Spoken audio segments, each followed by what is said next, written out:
Hello बच्चों। Hello everyone. और कल है आपका एग्ज़ाम, पहला बोर्ड का एग्ज़ाम। स्पेशली मैं क्लास 10 और 12 के बच्चों के लिए बोल रहा हूँ। क्या क्लास 12 का आंसर शीट का फ्रंट पेज ऐसा ऑलमोस्ट ही होगा? ऑलमोस्ट ऑलमोस्ट ऑलमोस्ट ऐसे ही ऐसे ही। होगा। तो क्लास 12 का और 10 का दोनों का जो फर्स्ट पेज है आंसर शीट का, कल आप बोर्ड एग्जाम देने जा रहे हो तो ऐसा होगा। और उसको कैसे फिलअप करना है, बहुत बच्चों का ये कन्फ्यूजन है। तो कल मैथ्स एग्जाम है पहले, तो मैं चाहता हूं कि हमारे मैथ्स एक्सपर्ट उसको आपको समझाए कैसे इसको फिलअप करना है। तो बच्चों, कल जब ये आपको मिलेगा फिलअप करने के लिए एग्जाम में, तो उस टाइम पर सबसे पहले आपके हाथ में होना चाहिए आपका क्वेश्चन पेपर और आपका एडमिट कार्ड। उसी में सारा का सारा डिटेल्स है जो आपको यहाँ फिलअप कर, ठीक है। और साथ में आपका जो आंसर शीट है उसको भी सामने रखना है। लेकिन दो चीज़ का हेल्प आपको चाहिएगा, एडमिट कार्ड सामने होना चाहिए और क्या होना चाहिए आपके साथ? Question paper. Question paper. Question ये पेपर दोनों साथ में रहेगा। और उसके ऊपर एक और बात, आपका दिमाग जो है उस वक्त वो एकदम पूरा शांत फोकस रहना रहना चाहिए, चाहिए। पूरा फोकस्ड। पूरा फोकस रहना चाहिए। तो सबसे पहले देखो बच्चों, सबसे पहले आपको पूछा जाएगा सब्जेक्ट। मैं ये सारा डिटेल्स जो है वो कल के क्लास 10 के मैथ्स एग्जाम के कॉन्टेक्स्ट में बता रहा हूँ, ठीक है। आप इसको बाकी सब्जेक्ट्स में भी ऐसे ही यूज़ कर सकते हैं। सबसे पहले आपको भरना होता है कि सब्जेक्ट क्या है आपका। तो यहाँ पर जिन बच्चों का मैथमेटिक्स स्टैंडर्ड है वो मैथमेटिक्स स्टैंडर्ड लिखेंगे, जिनका मैथमेटिक्स बेसिक है वो मैथमेटिक्स बेसिक लिखेंगे। इसका डिटेल आपको मिलेगा आपके एडमिट कार्ड में। वहाँ पर क्लियरली ये चीज़ लिखा हुआ रहता है कि आपने मैथमेटिक्स स्टैंडर्ड लिया है या आपने मैथमेटिक्स बेसिक लिया है। जिनका स्टैंडर्ड है उनका सब्जेक्ट कोड हो जाएगा 041। ये भी आपको एडमिट कार्ड में आराम से मिल जाएगा। और जिनका बेसिक होगा उनका ये कोड होगा बच्चों 241, ठीक है। उनका ये कोड होगा 241। Day and date of the examination will be Tuesday 17 February 2026 या 17/2/26। वर्ड में लिखने का, यहाँ हमको लग रहा है कि यहाँ वर्ड में लिखने का जरूरत नहीं है, आपको स्पेस कम मिलेगा तो आप इस तरीके से आप लिख सकते हैं। उसके बाद में medium of answering paper mostly लोगों का इंग्लिश होता है। ये हिंदी या कोई भी वर्नाकुलर लैंग्वेज में अगर आप पेपर दे रहे हैं तो आप अपना वो लैंग्वेज लिखेंगे जिसमें आप आंसर्स लिखोगे, वो वाला लैंग्वेज का नाम लिखना है यहाँ पे। फिर है write the code number as written on the top of the question paper. अब देखो बच्चों, ये चीज़ जो है ये बिल्कुल आपको जो है वो अपने क्वेश्चन पेपर के फ्रंट पेज पे मिलेगा, देखो, ठीक है ना। ये रहा क्वेश्चन पेपर कोड आता है ये वाला, ऐसा कि आपको क्वेश्चन पेपर में दिख जाएगा। ये चीज़ आपको यहाँ फिल करना है, ठीक है। और ये जो है, ये जो पेपर हम लोग as a sample last year का क्वेश्चन पेपर ले रहे हैं, तो आप देख लीजिएगा आपका क्वेश्चन पेपर में कैसे आता है, वैसे ही आपको यहाँ फिलअप करना है। उसके बाद में सेम क्वेश्चन पेपर में आपको ऊपर ये सेट नंबर लिखा हुआ मिल जाएगा, ठीक है ना। तो सेट नंबर आपको यहाँ फिलअप करना है। ये 1 2 3 4 तक कुछ भी हो सकता है, जो आपको मिले वही चीज़ आपको यहाँ फिल करना है। और एक चीज और मैं कहना चाहता हूँ, जब भी आप इस टाइप का ये सर्कल को फिलअप करें, आप याद रखना आपको ब्लू पेन यूज करना है, एकदम कंपलसरी है। और साथ ही साथ आपको इसको पूरा फिलअप करना है, मतलब समझ गए ना, फुल इसको फिलअप करना है आपको अच्छा से। हाँ, क्योंकि कुछ भी ब्लैंक ब्लैंक रह गया तो फिर वो प्रॉब्लमेटिक है, ठीक है। नेक्स्ट है number of supplementary answer booklets use. ये आप लास्ट में फिलअप करोगे कि जितना एक्स्ट्रा पेज अगर आप लेते हो। एक तो बहुत मोटा बुकलेट मिलेगा आपको, उस बुकलेट के अलावा भी अगर आपके पेजेस बहुत ज़्यादा यूज होता है, कुछ एक्स्ट्रा पेजेस अगर लेते हैं लास्ट में, तो उसका काउंट आपको यहाँ पे डालना है। ये बहुत इंपॉर्टेंट है फिलअप करना, क्योंकि कल को मान लो कि आपके पेपर चेकिंग में कुछ अगर झमेलाबाजी हुआ और आप अगर मान लो कि रीचेक के लिए डालते हो, अप्लाई करते हो, तो यहाँ अगर मेंशन रहेगा तो मतलब क्या कि आपके पेज के साथ में कुछ नहीं होगा। इन केस आपने पेज नहीं भरा, मान लो कि आपका एक पेज फट ही गया कहीं पे, तो फिर क्या है कि आपको थोड़ा प्रॉब्लम रीचेक के टाइम पर हो सकता है, ठीक है। तो इसको लास्ट में फिलअप करना है। नेक्स्ट है पर्सन विथ बेंचमार्क डिसेबिलिटीज। अगर आपके कुछ हैं तो यस, कुछ नहीं है तो no. Code of disability as per admit card. तो अगर आपकी डिसेबिलिटी है बच्चों, तो उस केस में क्या है कि एडमिट कार्ड पे ही लिखा हुआ आएगा कि आपकी डिसेबिलिटी का कोड क्या है, वहां से देख के आपको ये वाला फिल करना है। वेदर राइटर प्रोवाइडेड और नॉट, तो वो वापस से डिसेबिलिटी के केस में यस या नो, जो भी आपके लिए एप्लीकेबल हो। लेकिन अगर कोई डिसेबिलिटी नहीं है तो ऑब्वियसली आप नो डालोगे। If visually challenge name the software use. तो विजुअली चैलेंज बच्चों के लिए है कि आप कौन सा सॉफ्टवेयर यूज करके आप अपने एग्जाम को अपियर कर रहे हो, वो आपको यहाँ मेंशन करना है, ठीक है। और ये चीज़ भी बच्चों आपको एडमिट कार्ड पे ही इसका डिटेल्स जो है वो मिल जाएगा, ठीक है। इसके आगे का पार्ट हमारे साइंस के एक्सपर्ट पंकज सर बताएंगे। Thank you. तो आप बच्चों यहाँ देख सकते हो, यहाँ से आपको स्टार्ट करना है। यहाँ पे सीरियल नंबर एक होगा और वो आपको जो सीरियल नंबर यहाँ पे है वो आपको मिलेगा कहाँ? सबसे पहले आपको इसको फिलअप करना है और सीरियल नंबर आपको मिलेगा आपका आंसर बुकलेट में। ओके, वहाँ पे आपको फ्रंट पेज में ये प्रिंटेड ही रहेगा, आपको यहाँ कोई मेहनत नहीं करना है। उसके बाद कैंडिडेट का नाम, आपका नाम वो कैपिटल लेटर में होना चाहिए। यहाँ पर आप कैपिटल में फिलअप करोगे, यहाँ फर्स्ट नेम, मिडिल नेम और लास्ट नेम जो है, इन तीनों के बीच में आप एक बॉक्स को एज ए गैप छोड़ना है, याद रखना आपको। और फिर OMR को फिलअप करने का टेक्निक, P अगर यहाँ पे है तो P को पूरा सर्कल को क्या करना, ब्लू कर देना है। सिमिलरली AN जो भी आपका नाम है उसके अकॉर्डिंग यहाँ पे आपको फिलअप करना, याद रखना है बच्चों।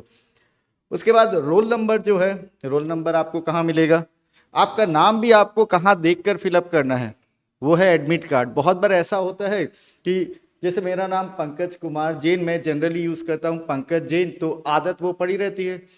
तो बहुत बार बच्चे क्या करते हैं, अपना नाम मिडिल नेम नहीं लिखते, तो ये एक ब्लंडर हो सकता है। तो क्या करना, आपको एडमिट कार्ड देखते रहना है, वहाँ देख के ही आप फिलअप कीजिए सब कुछ ठीक से। रोल नंबर के लिए आपके पास एडमिट कार्ड होगा, एक बार वो नंबर आप लिखिए एंड देन OMR को ब्लू से सर्कल करके आप पूरा फिलअप कीजिए इसको। देन आ जाता है सब्जेक्ट कोड, ये भी अगेन बताया सर ने, आपको एडमिट कार्ड में मिलेगा, लेकिन वहाँ आपने कोड जो है मेंशन किया था, और यहाँ पे उस कोड को वापस मेंशन करके क्या करना है, इन OMR को फिलअप करना है प्रॉपर तरीका से। याद रखना पेन का कलर ब्लू ही होना चाहिए। देन सेंटर नंबर, ये कहाँ मिलेगा, ये भी आपको एडमिट कार्ड पे मिलेगा। नंबर आपने लिखा, फिर फिलअप किया OMR को number wise. Then again subject mention करना है, वो भी जगह कम है, तो आप पूरा मैथमेटिक्स स्टैंडर्ड लिखने जाओगे तो शायद उतना स्पेस नहीं बचे, तो आप ऐसे भी लिख सकते हो। देख लेना आपके पास कितना स्पेस अवेलेबल है, प्लानिंग पहले, लिखना बाद में। Okay, and then school number, ये इंफॉर्मेशन एडमिट कार्ड में होगा। अगेन हम लोगों ने बस सैंपल के लिए 1 2 3 4 5 ऐसा नंबर यूज़ किया, आपको जो भी नंबर वहाँ पे मिले वो नंबर यहाँ मेंशन करना है। फिर आपका रोल नंबर वर्ड में, अब यहाँ आपको कुछ मैथमेटिकल कन्वर्शन नहीं करना, आपको यूज करना है एडमिट कार्ड। बस आपके पास एडमिट कार्ड, कहीं आप 1 करोड़ 2 करोड़ इसमें फंस के रह जाओगे, इससे अच्छा एडमिट कार्ड को देख के आपको इसको फिलअप करना है। देन फादर्स नेम, आपको अगेन मैं कहूँगा बार बार आपको एडमिट कार्ड को देखकर ही इसको फिलअप करना है। देन सिग्नेचर, आप यहाँ पे कोई ऑटोग्राफ देने का कोशिश मत कीजिएगा, यहाँ आपको अपना फुल सिग्नेचर ही देना चाहिए। तो ये पार्ट मैंने समझा दिया। अब नेक्स्ट पार्ट मैं हैंड ओवर करता हूँ अगेन हम लोग के मैथ्स एक्सपर्ट अनीश सर के। Thank you sir. Second page जो है बच्चों, इसके बाद में फ्रंट पेज में आई थिंक हो गया, इतना ही सब कुछ है और कुछ नहीं करना। ये मैं बोलना चाहूँगा, ये सब देख लेना आप ऑफिस यूज़ के लिए स्पेस पर, वहाँ आपका कोई काम नहीं, इस बॉक्स में कुछ नहीं फिलअप करना है। यहाँ ये वाला पार्ट भी आपको कुछ भी यहाँ पे लिखने का जरूरत नहीं है। नेक्स्ट पेज में बच्चों देखो, ये आपके बैक साइड का सेकंड पेज होगा, ये भी फिलअप तो आपको ही करना है, ठीक है ना। इसमें कुछ भी नया नहीं है, हाँ लेफ्ट साइड में उसमें कुछ भी नया नहीं, बस ये लेफ्ट साइड आपको फिल करना है। ये वाला पार्ट जो है वो जो भी कोई आपका पेपर बाद में जाके चेक करेगा, उन सर के लिए या उन मैम के लिए ये भरने के लिए ब्लैंक छोड़ा हुआ रहना चाहिए। इसमें आप कुछ नहीं डालोगे, आप बस ये वाला पार्ट डालोगे कि student should write code number as written on the top of the question paper in the box provided. जो कोड नंबर आपने यहाँ पर लिखा था अपने क्वेश्चन पेपर का, ये रहा code number, same code number आपको वहाँ प्रोवाइड करना है। Number of supplementary answer books used if any, तो वापस से वही जितना आप एक्स्ट्रा पेज लोगे उसके काउंट को आपको यहाँ फिलअप करना है। फिर उसके बाद में है roll number provided by CBSE to be filled here. ये कुछ नहीं है बेटा, ये आपके वही एडमिट कार्ड के ऊपर में लिखा हुआ आएगा, बस आप उसको देखिए, इसको फिलअप कीजिए। ये वर्ड्स वाला चीज़ भी जो है वो एडमिट कार्ड पर आपके मेंशनड है, आप बस वहाँ देखिए, देख के यहाँ पे कॉपी कर दीजिए। मेंशन करना है, दैट इज क्लास। यस, हम लोगों ने फिलअप किया, फिलअप कर दिया, यहाँ भी गलती हो गया, दैट मींस आपको अलर्ट रहना है, मिस हो जाए डबल चेक कर लीजिए, डबल चेक कर लीजिए। तो यहाँ क्लास आप मेंशन कर सकते हैं, क्लास 10। तो कुछ भी मिस हो जाए आप डबल चेक जरूर कीजिएगा इसको, अदरवाइज कोई ना कोई इश्यू आ ही सकता है। और सबसे बड़ा बात है कि इसको फिल करते समय प्लीज़ बी वेरी फोकस्ड, क्योंकि मैं आपको एकदम स्ट्रिक्टली बोलूँगा, ये बुकलेट आपको दोबारा नहीं मिलेगा। ये एक स्टूडेंट के नाम से एक सेंटर पे एक ही आता है, जितना स्टूडेंट है आपके क्लास में आपके सेंटर पे एग्जैक्टली उतना ही बुकलेट प्रोवाइड करता है CBSE, ठीक है ना। तो अगर कोई कारण से ये गलत हो गया आपका, देन एवरीथिंग इज गॉन, आप इसको ठीक कर ही नहीं पाओगे, ठीक है। आगे बढ़ते हैं, यहाँ से डिस्कशन को आगे ले जाते हैं। तो रोल नंबर आपको वापस से एडमिट कार्ड पे मिल जाएगा, क्लास आपको भर देना है क्लास 10। सब्जेक्ट कोड अगेन अगर आपका स्टैंडर्ड है तो 041 और अगर बेसिक है तो 241. Be very careful. Subject name mathematics standard, medium of answering English, day of examination Tuesday, कल के लिए अगले एग्जाम के लिए चेंज हो जाएगा, date of examination 17/2/26 and signature of the student. मैं यह बोलना चाहूँगा, हम लोगों ने मैथ्स एग्ज़ाम जो कल क्लास 10 का स्टार्ट होने वाला है उसके अकॉर्डिंग समझाया. आपका अगर कल कोई और सब्जेक्ट है क्लास 12 में क्या सब्जेक्ट है कल? Physical education. जो भी आपका एग्ज़ाम हो तो उसके अकॉर्डिंग आप फिलअप कर लेना, और उसके बाद जो भी सब्जेक्ट चेंज होता है, जैसे नेक्स्ट आपका इंग्लिश का है, तो वैसे आपको एक बार समझ में आ गया तो प्रॉब्लम नहीं होगा. और यहाँ सब्जेक्ट का बात है, उसमें ध्यान रखिएगा, आप हर बार इंग्लिश नहीं लिखना आपको. यहाँ मीडियम पूछा गया है, तो आपका मीडियम अगर हिंदी है तो आप हिंदी लिख सकते हो. और कल का जो एग्ज़ाम है उसके लिए मेरे तरफ से आप सबको ऑल द बेस्ट. और अब सर मैथ्स एग्ज़ाम है तो मैं उन्हीं को बोलूँगा आपको आशीर्वाद दे. और थैंक यू सर. देखिए, कल तो सबसे पहले सबको बहुत बहुत आशीर्वाद, बहुत बहुत ऑल द बेस्ट. कल आपके जीवन का बहुत इंपॉर्टेंट डे है, ठीक है. टेंशन नहीं लेना है, कीप इट नॉर्मल. आप जैसे नॉर्मली घर पे प्रैक्टिस करते हो, जैसे आपने अपने कोचिंग में या ट्यूशन में या स्कूल में मॉक टेस्ट दिया होगा, आप एकदम आराम से नॉर्मली जाइए, उसी को अटेम्प्ट कीजिए. टेंशन एकदम नहीं लेना है, ठीक है. एग्ज़ाम आपको बहुत शानदार होगा. जाने से पहले बस मैं एक चीज़ थोड़ा सा और बता देना चाहता हूँ सर. एक बार पेन देखो बच्चों, कुछ लोग का ना ऐसा होता है आदत कि रॉन्ग क्या कर सकते हो आप, इसको फिलिंग के टाइम पर मैं एक बार उस पर भी कमेंट करना चाहूँगा. मान लो कि आपको के पे फिल करना था, आपने गलती से एल पे ऐसे फिल कर दिया. फिर कुछ बच्चे सोचते हैं कि सर हम तो ऐसे काट देंगे तो वो काटा हुआ मान जाए, मतलब मान लिया जाएगा, लेकिन ऐसा नहीं होता.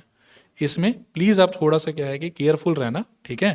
तो इसको आप एकदम ध्यान से फिल करना, कुछ गड़बड़ नहीं होना चाहिए, ठीक है. इस चीज़ को लेके बहुत केयरफुल रहना आप लोग.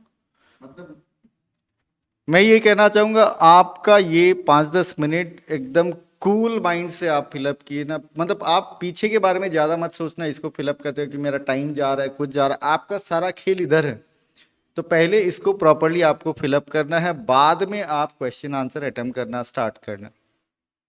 हाँ, क्योंकि इसमें कुछ भी गलती हुआ ना तो आपको फिर ये नया मिलेगा ही नहीं, दैट इज़ फॉर श्योर, ठीक है. बाकी मेरी तरफ से ऑल द बेस्ट. आप लोगों ने बहुत मेहनत करा है. मैं एकदम मतलब क्या है कि भगवान से प्रार्थना कर रहा हूँ कि कल का दिन सबका बहुत ही मंगलमय हो, बहुत ही शुभ हो, बहुत ही शानदार हो, ठीक है. All the best. All the best.